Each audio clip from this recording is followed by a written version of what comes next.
25,000 টকা প্ৰতিগৰাকী মহিলাই পাব। আৰু ভগৱানে যদি মোক শক্তি দিয়ে, এইবাৰ কৈছিলো 10,000 দিম, দিলো 19,000, এইবাৰো কৈছো 25,000 দিম। ভগৱানে শক্তি দিলে কিজানি ইয়াতকৈ বেছি দিব পাৰো, হয়নে নহয়? অৰুণোদয় আঁচনি প্ৰত্যেক সমষ্টিতে আমি যদি আৰু 2-3 হাজাৰ অৰুণোদয় দি দিওঁ, তেতিয়াহ'লে সকলোৱে পাই যাব। আমাৰ চৰকাৰী চাকৰি ওলাব 2 লাখ, 25,000 ওলাব পুলিচত, 75,000 ওলাব স্কুল কলেজত, 1 লাখ ওলাব nurse, laboratory technician, grade 3, grade 4। কিন্তু ল'ৰা ছোৱালীয়ে যদি নাৰ্ছ নপঢ়ে, নাৰ্ছৰ চাকৰি ক'ৰ পৰা পাব? যদি ল'ৰা ছোৱালীয়ে BEd নপঢ়ে, শিক্ষকৰ চাকৰি কেনেকৈ পাব? দুখীয়া ঘৰৰ দেউতাক মাকে ইমান টকা ফিজ দি ল'ৰা ছোৱালীক পঢ়াব নোৱাৰে। নিযুত মইনা, নিযুত বাবু অকণমান কষ্ট কমিছে, কিন্তু এইবাৰ আমি এক খোজ আগত যাব খুজিছো। এইবাৰ আমি সিদ্ধান্ত লৈছো যে ল'ৰা ছোৱালীৰ পঢ়ুৱাৰ দায়িত্ব সম্পূৰ্ণৰূপে চৰকাৰে ল'ব। দেউতাক মাকে টকা পইচা খৰচ কৰিব নালাগে। 2 লাখ চাকৰি, মহিলালৈ উদ্যমিতা, ৰেচনত মিঠাতেল, চাহ বাগিচাৰ শ্ৰমিকলৈ মাটি, ঘৰ, বাগিচাৰ মজদুৰি। আমাৰ প্ৰতিখন গাঁৱতে গৃহহীন লোকক ঘৰ আৰু ল'ৰা ছোৱালীৰ পঢ়ুৱাৰ দায়িত্ব। এই কাম আগত 10,000 নিদিওঁ, এইবাৰ আমি আপোনালোকক 25,000 টকা দিম। কিমান দিম ডাঙৰ কৰি কওক? 25,000 টকা প্ৰতিগৰাকী মহিলাই পাব।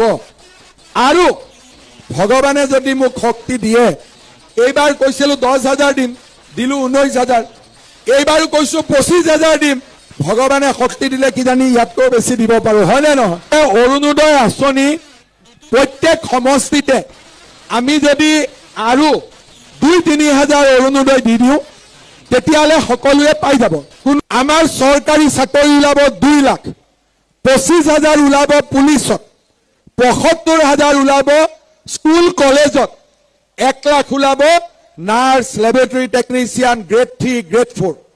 কিন্তু ল'ৰা ছোৱালীয়ে যদি নাৰ্ছ নপঢ়ে, নাৰ্ছৰ চাকৰি ক'ৰ পৰা পাব? যদি ল'ৰা ছোৱালীয়ে BEd নপঢ়ে, শিক্ষকৰ চাকৰি কেনেকৈ পাব? দুখীয়া ঘৰৰ দেউতাক মাকে ইমান টকা ফিজ দি ল'ৰা ছোৱালীক পঢ়াব নোৱাৰে। নিযুত মইনা, নিযুত বাবু অকণমান কষ্ট কমিছে, কিন্তু এইবাৰ আমি এক খোজ আগত যাব খুজিছো। এইবাৰ আমি সিদ্ধান্ত লৈছো যে ল'ৰা ছোৱালীৰ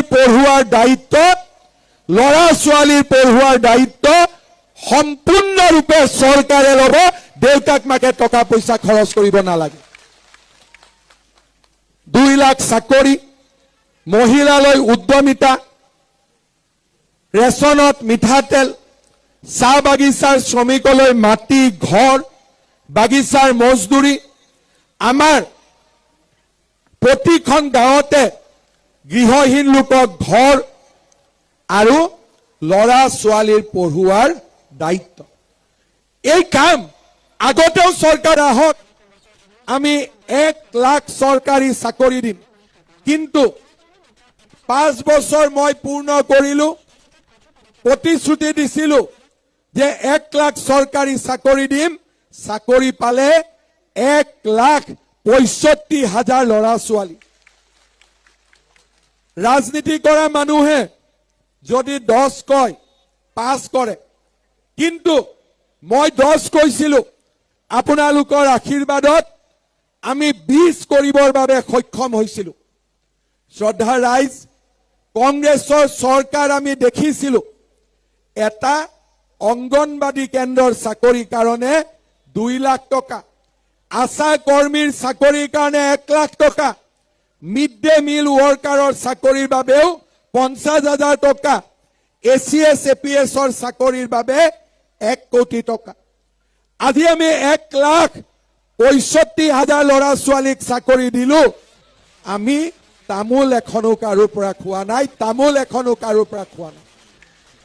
আৰু এই সাহস, এই সৎ সাহস মোৰ আছে কাৰণে মই মানুহৰ আগত কওঁ যে ৰাইজ, অসমে আকাশ চুব পাৰে, অসমে আকাশ চুব পাৰে। আমি যদি সকলোৱে মিলি একেলগে আমাৰ ৰাজ্যখনক আগুৱাই লৈ যাব বিচাৰো। শ্ৰদ্ধাৰ ৰাইজ, আজি মই আপোনালোকক প্ৰতিশ্ৰুতি দিছো, আমাৰ চৰকাৰ উভতি আহিব। এইবাৰ 1 লাখ ল'ৰা ছোৱালীক নহয়, আমি 2 লাখ ল'ৰা ছোৱালীক এইবাৰ আমি চৰকাৰী চাকৰি দিম। আপোনালোকে নিজে সকলো জনা বুজা মানুহ, কংগ্ৰেছে 2 লাখ চাকৰি দিব পাৰিব? কংগ্ৰেছে 2 লাখ চাকৰি দিব পাৰিব? লুৰিণজ্যোতি গগৈয়ে 2টা চাকৰিও দিব পাৰিব? লাখৰ কথাটো বাদ দিলো, 2 লাখ বাদ দিলো, 2টা চাকৰি দিব পাৰিব লুৰিণজ্যোতি গগৈয়ে? নোৱাৰে। মই লুৰিণজ্যোতি গগৈক সুধিছিলো যে এবাৰ আপুনি নাহৰকটীয়াত ইলেকশ্যন উঠে, এবাৰ দুলীয়াজানত উঠে, এবাৰ আপুনি ডিব্ৰুগড়ত উঠে, ইলেকশ্যন কিয় উঠি থাকে? লুৰিণজ্যোতি গগৈয়েতো উত্তৰটো নিদিলে। টিভিত এদিন অখিল গগৈয়ে ক'লে যে লুৰিণৰ বিয়াখন পাতিব লাগে নহয়, সেইকাৰণে আমি কংগ্ৰেছৰ চৰকাৰ পাতিব লাগিব। এতিয়া আপোনালোকে চিন্তা কৰক, 2 লাখ ল'ৰা ছোৱালীক চৰকাৰী চাকৰি দিব নে লুৰিণৰ বিয়া পাতিব? কোনটো কৰিব আপোনালোকে? 2 লাখ চাকৰি দিব নে লুৰিণৰ বিয়া পাতিব? কোনটো কাম কৰিব আপোনালোকে?